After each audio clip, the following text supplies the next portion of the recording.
Yes, the 2004 NBA Finals. You had the mighty Hollywood-drenched, celebrity-studded Los Angeles Lakers, the basketball version of Ocean's 11, but instead of Clooney and Pitt, you had Shaq and Kobe, the most dominant duo since peanut butter and jelly. And on the other side, the Detroit Pistons, a team full of guys who looked like they'd rather be at a barbecue than in the NBA Finals. And somehow, they still cooked the Lakers. The big bad Lakers.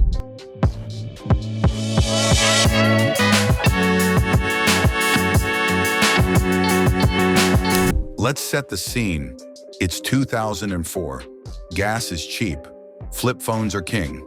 And the Lakers? Oh, they ain't just winning. They're collecting infinity stones. Shaquille O'Neal, a walking monolith.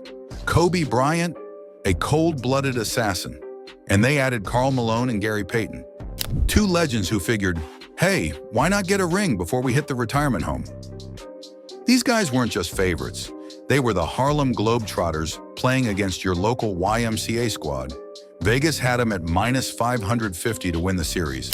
And nobody, I mean nobody, except a few brave souls in Detroit, thought the Pistons had a shot in hell.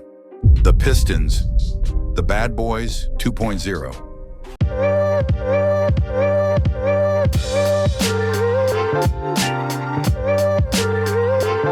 And here come the Pistons, a team with no superstars, no Hollywood endorsements, and no chance, according to, well, everybody. But what they did have was a team full of dogs, straight up, no-nonsense hoopers. Chauncey Big Shot Billups, who shot threes like he had a sniper scope attached to his right arm. Rip Hamilton, a man who ran around screens like he was trying to escape the Matrix. Rasheed Wallace, who talked more trash than a New York City subway argument. And the big man in the middle? Ben Wallace, a dude who looked like he bench-pressed cars for fun. This team didn't play pretty basketball, no showtime, no triangle offense. Just defense, sweat, and enough mid-range jumpers to make analytics nerds cry. But they believed in one thing. If you hit somebody in the mouth first, they might not hit you back. Game 1, Detroit punches first.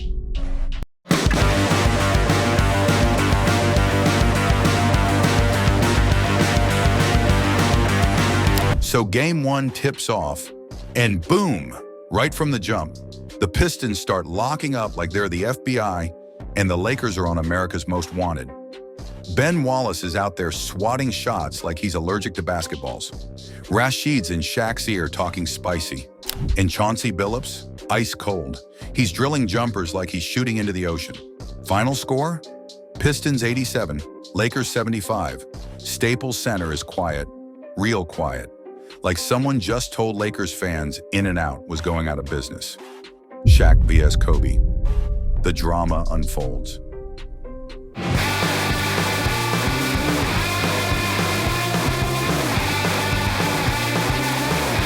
Now here's where it gets juicy.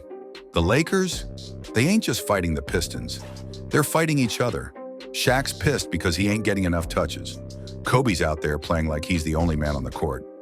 Gary Payton, he's looking like someone stole his lunch money. And Phil Jackson, he's sitting on the sideline looking like, I did not sign up for this. Meanwhile, the Pistons are having the time of their lives. They steal Game 3, then Game 4, and by the time Game 5 rolls around, it's looking like an old school beatdown. Game 5, the moment the Lakers died.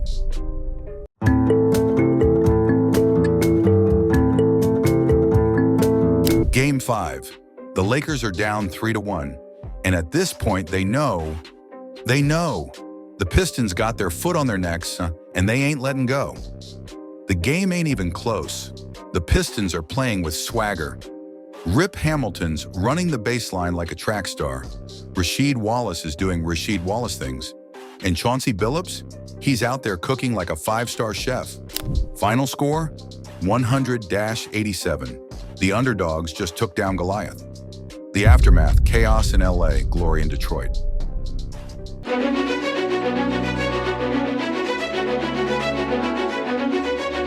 The buzzer sounds.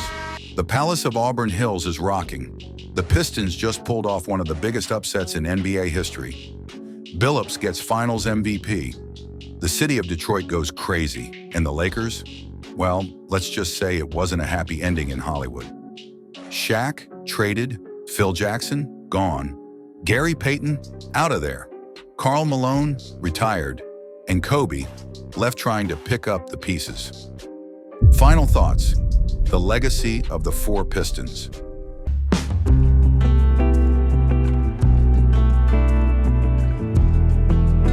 The '04 Pistons didn't just win a championship, they changed the NBA. They proved that you didn't need superstars.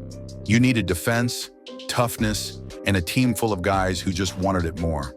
They were the last true team to win a title before the era of super teams took over.